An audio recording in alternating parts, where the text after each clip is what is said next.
Thanks for joining me today on our Facebook Live. Today, I'm going to talk about how do you deal or talk to somebody who's in denial with their bipolar disorder.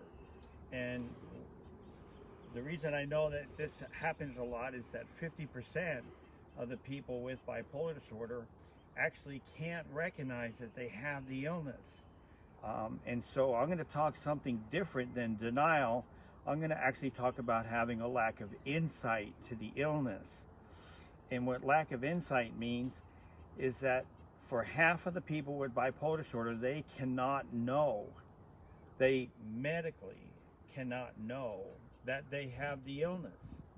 It sounds, what are you talking about, Bob? And I'm like, I know, until I understood this. So just bear with me for a second. There's a symptom called anosognosia, a big word doctors use, and it's spelled Anosognosia.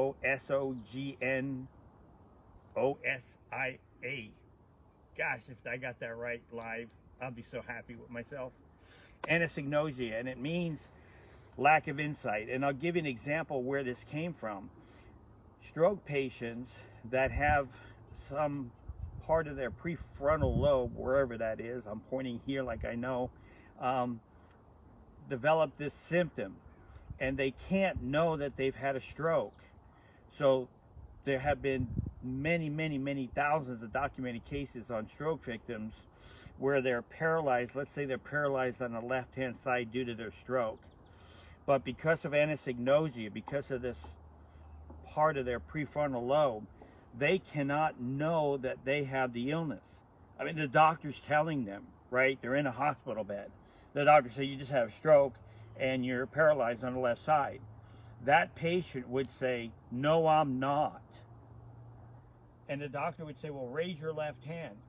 And the patient would say, well, I can't today because you probably gave me some medication to agree with what you're talking about. And you would think that over time, that person would understand that they can't lift their left arm, but they won't. Anosognosia is like a lifetime symptom. So they'll never have the ability to be aware of their illness, of their symptom. And so the same holds true for people with bipolar disorder and schizophrenia. In half the cases for both bipolar and schizophrenia, people have anosognosia as another symptom to their illness. And that means that they cannot recognize that they have bipolar disorder. We see it as they're in denial because they don't accept the fact that they have bipolar disorder. But the problem is the illness doesn't let them know that. So what do we do? How do we help somebody like that? Well, telling them that they need to be on their bipolar meds isn't going to work probably for most of them because they don't think they have bipolar disorder.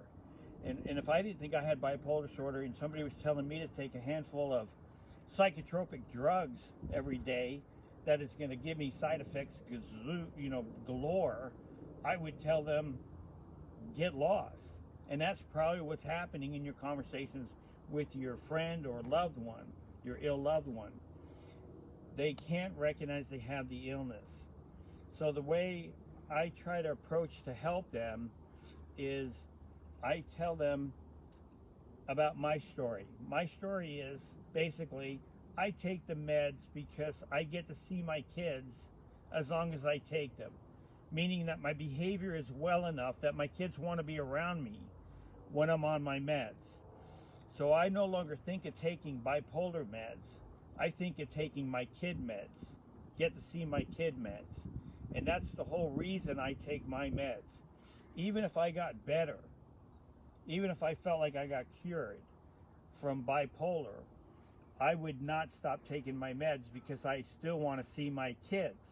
So they're my see my kid meds. And the trick is to find your loved one, your ill friend or loved one. What is it that they can't seem to get in life that is missing that they ought to be able to get? And in a lot of cases, like for me, it was I couldn't get to be with my kids. And that was a really big deal. And with other cases, it might be that they can't get to be with their loved ones, or they can't keep a relationship, or they might not be able to keep a job. And because of that, they find themselves desperate for something to help them with, but they don't understand what it is that they need. And so I would ask them, is there anything that you just can't seem to get that you really, really want in life? And if there is something, if they say, well, you know what, I just can't seem to hold a job. You don't want to say, well, it's because you have bipolar. You don't want to do that, because why? They don't think they do, because they can't know that they do. So you could just say, hey, I saw this Facebook Live guy, and he told a story about how he wasn't able to get something he really wanted, and that was time with his kids. And that the doctor suggested he might have bipolar disorder, or that he did. And instead of him taking the drugs because he has bipolar disorder, he tried an experiment. And he took the meds, and over time, by taking the meds, he was able to get to see his kids. So he links his meds to getting to see his kids. Now, what your friend or loved one might want to do is to try an experiment with the meds to see if that helps him or her get the things that they just can't seem to get in life. Maybe that's the job. Maybe it's a relationship. Maybe it's holding on to their money. The important part about all of this is that it has to come from them. It has to be their reason, the thing that they're trying to get. It can't be your reason. It can't be my reason. It can't be our reason. We know we want to tell them, you need to be on your bipolar meds because you have bipolar. We know we want to say that, but that's not going to resonate with them. And if they're taking them for your reasons, they're not going to stay on them very long. But if they're taking them for their reason, like I do, they'll stay on them for an indefinite period of time, for as long as they want to have that job, or for as long as they want to have a good relationship with a significant other, or for as long as they want to hold on to their money, or whatever it might be. So that's how you can talk to somebody with what we call denial. Just keep in mind that the illness prevents them from knowing they have an illness. That's how brutal this illness of bipolar disorder is. It teaches us that we're not ill. It teaches us to get off our meds.